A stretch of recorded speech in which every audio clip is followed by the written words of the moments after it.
Good morning, or depending when you're watching this, good afternoon, good evening, or good night. My name is Ross, and as always told out of Voice of Radio. So today, I am doing another one of those videos that has been on my list for quite a while, and I think it is now time that we sat and had a good old look at Crystal Pokemon.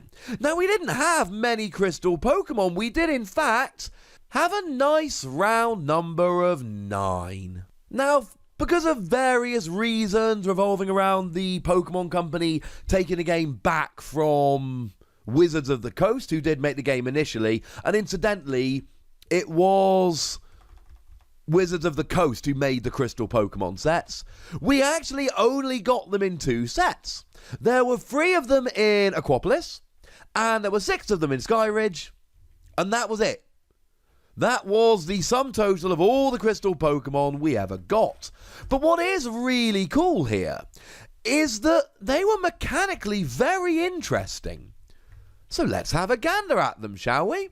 Now, we're going to use Crystal Golem as our go-to example, because Golem's my boy, and also, right, look at the phenomenal artwork on this card.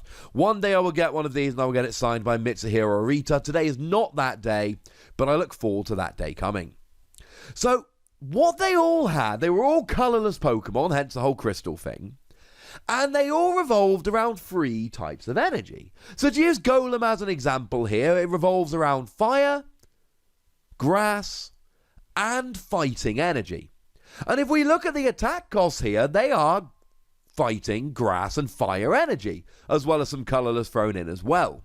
So Rock Throw, 2 fighting, 1 colourless, 30 damage.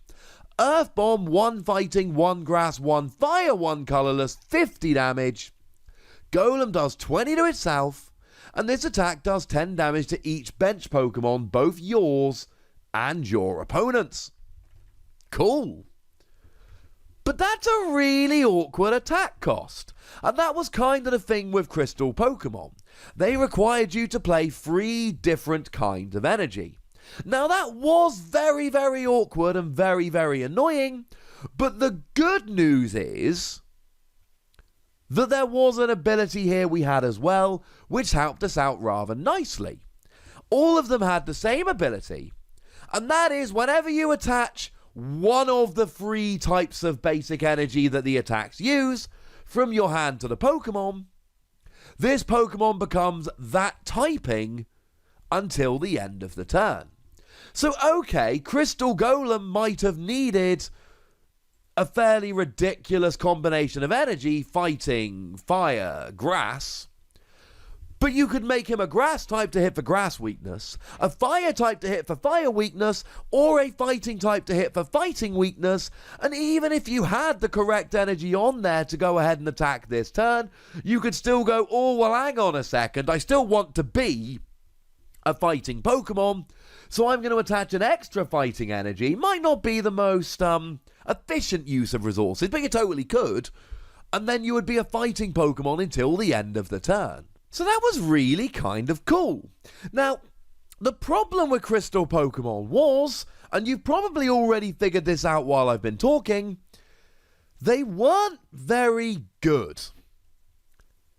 I like to think I'm becoming somewhat of a Pokemon TCG historian. Certainly in a lot of the videos I'm making for this channel, I'm trying to bring you news stories of old, so to speak. I can't find decks that played these Crystal Pokemon. They're beautiful and they're amazing, and the Golem from Skyridge is seriously one of the best drawn cards I've ever seen. I seem to be an Arita fanboy. It's not deliberate. I just keep seeing great cards and going, oh, who drew that? Turned out to be Arita. Well, of course it did. This Crystal Golem is amazing, but it's not terribly viable. And you probably knew it wasn't going to be terribly viable because the quote-unquote good attack needs 3 different kinds of basic energy. And the slight problem here is, and we'll have a quick look through all the Crystal Pokemon now, but that's a thing we're going to keep seeing. They all need 3 different kinds of basic energy. So that makes it extremely difficult to actually look at them and go, oh, that's viable, I will play it in a deck. So starting off then with Aquapolis, we had Kingdra. Kingdra evolved around water, lightning and psychic energy, so could use any of the three. And then for each of the three, it did 40 damage, 10 damage to itself, or 2 psychic, 1 lightning, 1 colourless, 60 damage. Flip 2 coins for each tails, discard 1 energy card attached to Kingdra. Sorry, Kingdra. We also had Crystal Lugia that used fire, water and psychic. And whenever you attach one of those, you become that typing. I'm not going to go through the ability for all of them because it gets a bit repetitive. But 1 psychic, 1 fire, 10 damage for each energy card attached to the defending Pokemon. That could actually be pretty good, especially on basic Lugia, if they had enough energy on. 2 water, 1 fire, 1 colourless, 50 damage, discard an energy attached to Lugia. Now, interesting to note, and we can see this with Nidoking, the last one from Aquapolis here, these were Pokemon that were the correct stage. So, if they were stage 2, then the Crystal was a stage 2. Nidoking was grass, lightning and fire. Probably should have been psychic if we're honest. 2 grass, 1 colourless, 20 damage plus poison. 2 lightning, 2 fighting, 50 damage, flip a coin. If heads, the attack does 10 damage to each of your opponent's bench Pokemon. If tails, it does 10 damage to each of your benched Pokemon. And then we hit Skyridge. And Skyridge was awesome. Skyridge gave us 6 different crystal Pokemon. The irony is, 10 years ago when I started getting into the Pokemon trading card game, you could buy a booster box of Skyridge and it wouldn't be that expensive. That is not the case nowadays. So Crystal Celebi was grass, water and psychic. And 1 grass, 1 water, remove 2 damage counters from Celebi and each Pokemon that is the same type as Celebi. Do please bear in mind that you can change your type using the ability to heal whichever one you like. 1 grass, 1 psychic, 1 colourless, 20 damage, flip a coin. If heads, defending Pokemon is confused. Crystal Charizard was fire, lightning and fighting. And then fire, fighting, 40 damage, discard an energy from Charizard.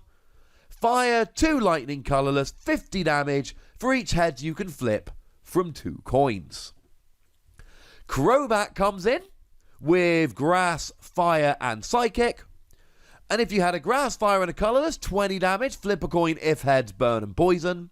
1 grass, 2 psychic, 20 damage from each heads you can flip from 4 coins.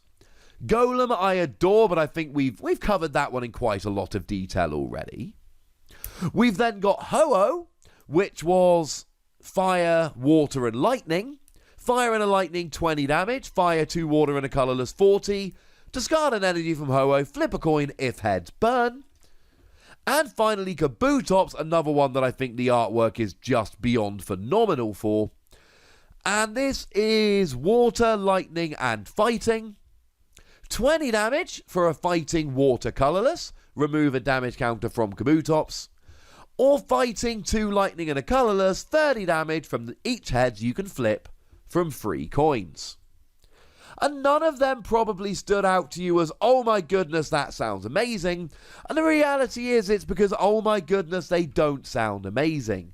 These were very much chase cards that you wanted to draw from the packs. And I did a video about all the chase cards, a history of them. I'll pop a link in the description.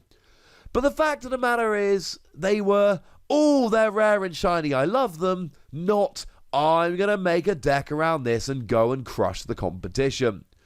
And they really did not come around and stay around for long. Aquapolis dropped in English on January the 15th, 2003. Skyridge dropped on May the 12th, 2003, and then that was it. There was a beautiful period at the beginning of 2003 where Crystal Pokemon were there, and then it went away. What is interesting to note is that EX Ruby and Sapphire, the next set, the first one that was run by the Pokemon Company, actually dropped just 1 month after Skyridge in June 2003. Apparently the Pokemon Company were itching and raring to go. And then that was it. Crystal Pokemon were done. But oh, wasn't it a lovely ride while we were there, ladies and gentlemen? Wasn't it a lovely ride while we were there?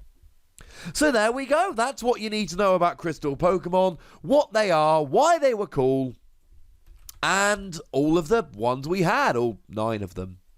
Now, ladies and gentlemen, I'd like to know what you think about all of these, and crystal Pokemon in general. Had you heard about them before? It's surprising how many people I've mentioned them to, and they've gone, crystal Pokemon? But then again, 2 sets 16 years ago, it wasn't exactly like they ruled the format, and they didn't see much play, so yeah. Were you playing with these? Have you heard of them? Do you remember them? Which are your favourites? Which ones do you want to go back and try and collect now? Let me know in the comment section. Go nuts! Be nice. And then make sure you like this video, subscribe to this channel, follow me on Twitter at TheWazzy, and Twitch for some live action at twitch.tv/PTCGRadio. If you want to support the channel, get some bonus podcasts and all that, head on over to patreon.com/PTCGRadio, where you can do exactly that. And please do make sure you're checking out youtube.com/WazzyPlays, where we talk about a whole bunch of games that don't even have any Pokemon in. But by far the most important thing, as always, look after yourselves till next time, would you?